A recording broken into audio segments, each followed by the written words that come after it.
पुंछ में दो मुश्तबा अफराद को देखकर पुलिस ने कार्रवाई शुरू की है। पुंछ के वार्ड नंबर 17 मोहल्ला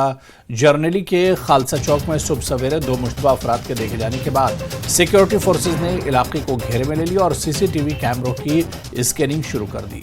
सीसीटीवी कैमरे में दो मुश्तबा अफराद भी नजर आ रहे हैं। वो कंबल और शाल पहने हुए हैं और हर एक बैग उठाए हुए हैं। पुलिस अब सीसीटीवी कैमरों के जरिए इनको ट्रेस करने की कोशिश कर रही है।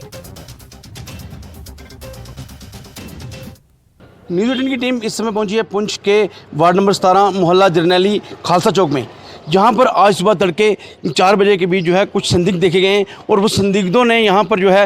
एक महिला से जो है रास्ता पूछा है और उसकी सीसीटीवी फुटेज जो है सामने आई है। और जिसके बाद ये जो है खबर निकलने के बाद बड़ी संख्या में पुलिस के अधिकारी जो हैं वो इस इलाके में आए हैं और इस इलाके जो कितने भी कैमरे हैं उनको खंगाला जा रहा है, क्योंकि ये जो इलाका है ये पुंछ शहर का इलाका है। अगर बात करेंगे तो मेरे पीछे का जो इलाका है वो बतार नदी की तरफ से आता है और ये जो जिस तरफ से वो संदिग्ध आए थे वो जो ये इलाका है ये पूरा जो है पुलिस नदी की तरफ से आता है और इसके आगे इस तरफ जहाँ पर जो है वो पुलिस नदी से यहाँ आते हैं और इसके आगे जो है शहर की तरफ जो रास्ता जाता है। यहाँ पर संदिग्धों ने उस महिला से ये पूछा कि यहाँ पर बस स्टैंड किस तरफ है और पुल जो है किस तरफ है, और उसके बाद ही जो है यहाँ पर जो है बड़ी संख्या में सुरक्षा बलों के जवान तैनात कर दिए गए हैं। सुरक्षा बलों के अधिकारी जो हैं पूरे इलाके के जो कितने भी सीसीटीवी कैमरा हैं वो खंगाल रहे हैं। और यही बात करें तो इस चौक में ही उन संदिग्धों ने जो है महिला से पूछा था, क्योंकि चुनावों का जो है दौर चल रहा है और पुंछ वैसे भी जो है नियंत्रण रेखा के पास होने के कारण आए दिन इस तरह की जो है सूचनाएं मिलती रहती हैं, जिसको देखते हुए पुलिस ने तुरंत कार्रवाई की है और पुलिस के अधिकारी और जवान जो हैं सीसीटीवी कैमरा खंगाल रहे हैं कि वो संदिग्ध कौन थे, इस बात का पता लगाया जा सके और आगे कार्रवाई की जा सके।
पीछे खबर ऐसे नहीं थी मार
ये